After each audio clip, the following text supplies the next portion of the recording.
주제 소개해 주시기 바랍니다. 네, 양승동 이야기. 참, 네. 입에 담고 싶지도 않아요, 사실.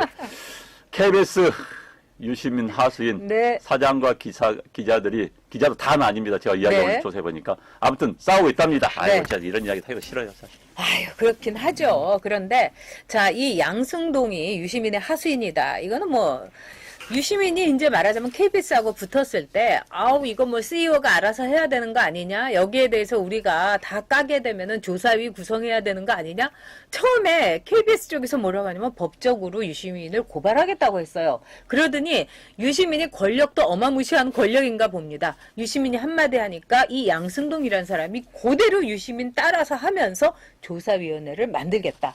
아니, 이게 말이 됩니까? 거기다가 조사위원회를요, 외부에서 사람까지 모셔가지고 조사위원회를 뭐 변호사도 끼고 이러면서 하겠다는 거예요. 이건 뭐냐? 결국은 이 너희들, 기자들 손봐주겠다. 이게 KBS의 사장으로서 할 수 있는 일인지 저는 진짜 놀랐습니다. 제가 정말 특정인 공격하고 싶지 네. 않습니다. 근데 이제 양승동이라는 사람에 대해서는 뭐 저도 좀 알아요. 좀 아는데.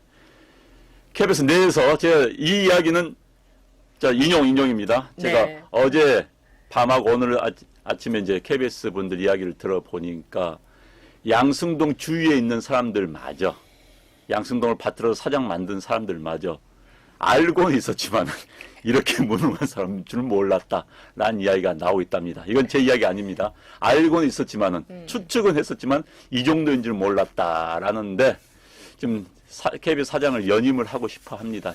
하고 싶어 하다니까 이제 정권의 눈치를 볼 수밖에 없겠지요. 그래서 뭐 유시민과의 뭐 연결은 고리는 충분히 있었을 거고 유시민 알렐리온가 무슨 말도 안 되는 갈릴레온가 이런 그런 건 나 진짜 발음하기 싫어요. 솔직히 유시민도 발음하기 싫은데 그런데 뭐 그걸 보고 시키는 대로 할 수밖에 없었던 무능한 사람이 정말 제가 어느 KBS 출신 이런 이야기예요. 리틀 코리아라고. 자, 무능한 문재인이 대통령 돼가지고 대한민국 말아먹듯이 무능한 양승동이 KBS 된 다음에 KBS 1년 반 만에 그냥 도리를 쳤답니다. 그냥 완전히. 그 다음에 KBS 적자죠. 운영 제대로 안 되죠. 사람들 완전 무기력증. 지금 대한민국 국민들이 나라 걱정하면서 무기력증이 빠진 거하고 똑같은 상황이 KBS에서 펼쳐지고 있다고 합니다. 그래서 리틀 코리아가 KBS다. 그런데 그 선두에 문재인급의 그 이상의 양승동이 있다라는 이야기를 들었습니다. 네. 지금 보시는 분들이 요새 심기가 굉장히 안 좋아 보인대요. 심기가 안 좋아 네. 보인다고. 근데 막 KBS 문제라든가 다 말을 하고 이럴 때 아마 속이 다 들어갈 겁니다. 뭐 유심히 이런 사람 말하기가 싫어요. 저는요. 제가 왜 내 이 입으로 저런 정말 인간 이하의 사람들 이야기를 해야 되는가에 대해서 제가 솔직히 좀 그렇습니다. 네. 근데 이게 현실인 거죠. 네. 그리고 저 사람들하고 우리하고 결국은 싸워가지고 절박한 쪽에서 승리해서 이 나라 지켜야 되는 겁니다. 그러니까 우리도 길바닥에서 하루 종일 앉아서 저도 그래서 지금 오늘 막 어저께도 몸살이 나서 있었고 막 그냥 기어다니다시피 했어요. 그래서 어저께 강연도 아주 그냥 간신히 하고 막 이런 정도였는데 중요한 것은 뭐냐. 지금 KBS가요. 우리가 4.3 사태 때 이 미국에서 그런 얘기를 했습니다. 이 제주가 남로당 500명에 의해서 레드 아일랜드가 됐다. 붉은 섬이 됐다. 우리가 지금의 KBS를 보면은 어떻게 보면 정권의 나팔수 방송이다. KBS가 과연 공영 방송이냐. 많은 비판이 있습니다. 그리고 KBS의 이른바 스테이션 이미지. 이것이 완전히 날아갔습니다. 근데 이번에 이렇게 보면은요. 올바른 길을 나서지 않는 사람. 불의의 이 말하자면 손을 잡았던 사람들 사이에서의 엄청난 균열이 저는 보이고 있다. 이런 생각이 듭니다. 유시민은요. 어용지식인이라고 자기 여기 이마박에다가 쓰고 다니고 자기 입으로 얘기했습니다. 대깨문이라는 게 얼마나 불명예스러운 말입니까? 어용이라는 게 얼마나 불명예스러운 말입니까? 유시민은요. 자기의 인생을 스스로가 부정하고 거부한 겁니다. 거기다가 유시민이 또 뭘 했습니까? 김경록이라는 정말 이리 붙어야지 내가 사나 저리 붙어야지 내가 사나 이 절박한 사람을 이용을 해가지고요. 인터뷰를 해서 그걸 악마의 편집을 하지 않았습니까?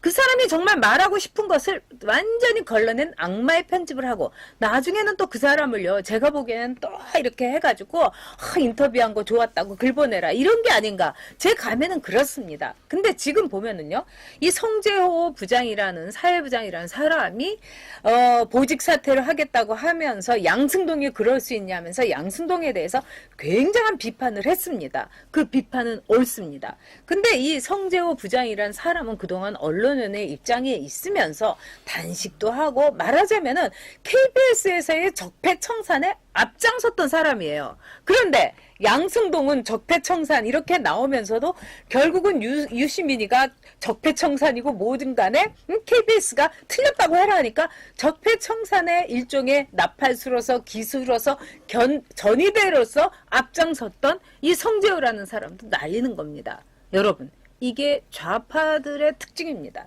이게 홍일병들의 특징입니다. 그렇기 때문에 앞으로 KBS 사태는 여러분들이 주의 깊게 보셔야 됩니다. 두 번째, 아주 흥미로운 일이 일어나고 있습니다. 그동안 우리 우파들이 KBS의 시청료 거부 운동을 벌이지 않았습니까? 지금 좌파들이 시청료 거부 운동을 좌파들 말대로 북한식 용어로 가열차게 벌이고 있습니다. 이런 거 우리 어떻게 봐야 돼요, 참. 나 기가 막혀가지고요. KBS 내부 기자들 사정은 이제 들었는데 네. 이제 일말의 기자로서 양심 뭐 그런 거겠죠. 또는 후배 보기가 속된 말 쪽팔리는 뭐 이런 부분들이 있겠지요. 기자들의 사실은 부글부글 끓지만은 그렇죠. 전체적 무기력증 네. 팽배해서 KBS 그래 망하면 나하고 상관이 없다. 옛날에는 안 그랬어요. 옛날에는 야 우리 KBS 이러면 안 되는데 이제는 기자들이요. 네. 아유 그래 월급 받으면 되지 뭐 이런 식으로 아주 정말 사기가 떨어진 무기력증에 빠진 그런 조직이 됐다고 합니다. 그런데 이제 아까 어용 지식인 네. 유시민 난 그 사람이 대체 단어를 사용할 수 있는 거지. 어용 지식이란 말은 연결이 안 되는 거예요. 독이 든 음식을 우리 음식이라고 하지 않지 않습니까? 어용이란 말은 지식인 앞에 붙일 수가 없는 이야기예요. 기본적으로 연결이 안 되는 언어입니다. 지식인 하면 인텔리겐처 아닙니까? 인텔리겐처는 사회 권력에 대해서 비판하고 거기서 가운데서 어떤 해결책을 제시하는 그게 인텔리겐처, 지식인의 기본적인 정의죠. 어용이란 것은 무비판적으로 아부하는 거 아닙니까? 어용 지식인은 언어가 성립이 안 돼요. 무시간 유모씨. 그런데 본인이 어용 지식인이라 하면서 참 무식한 이야기입니다. 그러면서는 권력에 아부하고 권력의 무슨 일방적 편 그건 지식인이 아니에요. 그건 지식인이 아니라 그것은 그냥 어느 진영에 딸랑거리는 그런 사람일 뿐입니다. 그런데 그걸 어용 지식인을 자처한다? 말 안 되는 소리 하지 말고요. 정말 또. 그래서 이름은 저는 안 부릅니다. 열받으니까. 네. 그래서 어쨌든 KBS 문제는 정말 급 이하의 사람들이 급 이하의 이야기를 하고 있는 겁니다. 네. 네. 제가 이제 그 상황을 제가 KBS 법조팀장 출신입니다. 그래서 KBS 지금 후배들이 제가 있었던 그 해당 부서에서 그 팀에서 고생을 하고 있는 거 보니까 저도 마음이 굉장히 아픕니다. 그리고요, 검찰이 그렇게 프레임 못 합니다. 지금 같은 상황에서 검찰이 KBS에다 주고 못 합니다. 할 수가 없어요. 그때 이제 이 사람들 자기들이 불리하니까 자기들 입맛에 맞는 추정과 추측을 해가지고 그걸 사실인 양이 생각을 하는 것이죠. 유시민 씨 언론 알아요? 당신 기자 생활 해봤습니까? 검찰 출입해 봤습니까? 자, 검찰 출입해 봤던 기자 안용환이가 유시민 당신 모르고 제발 그런 소리 하지 마세요. 정말 정말. 그리고요, 현재 KBS의 이상 자체가 검찰에게 취재를 하고 그렇게 해줄 수 있는 이상이 아닙니다. 검찰이 KBS, 과거에는요, 아주 유력 언론한테는 검찰 하나씩 줬습니다. 그리고 풀을 했어요. 지금 그런 시대 아닙니다. KBS 할 수 없습니다. 지금 상황에서 어느 검사가 KBS한테 그거 줍니까? 큰일 나죠. 할 수 없습니다. 그건.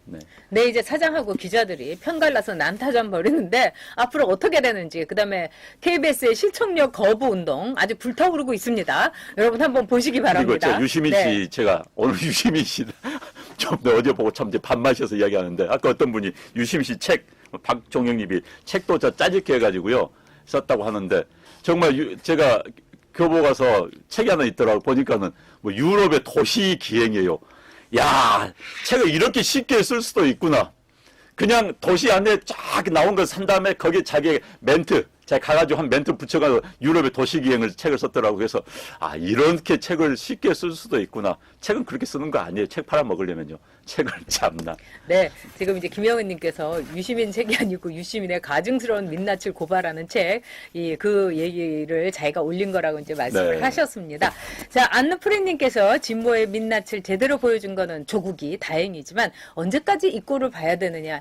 한 번만 더 보셔야 될 것 같습니다. 조국 다음에 차례는 유시민입니다. 이제 유시민의 민낯이 벗겨집니다. 게다가요. 한 번만 더 보십시오. 어제 안누프리님. 제가 사실 그거 하나 올렸는데 주제는 빠졌습니다만은 유시민에 대해서 검찰이 이번 이제 브리핑을 할 때 아주 유의미한 이야기를 했습니다. 그렇습니다. 본인이 명예훼손, 허위사실 유포로 수사의 대상인 사람이 저렇게 할 수가 있느냐? 자, 보십시오. 검찰 유시민 불러다 조사합니다 하면 당해보세요, 유시민 씨. 네.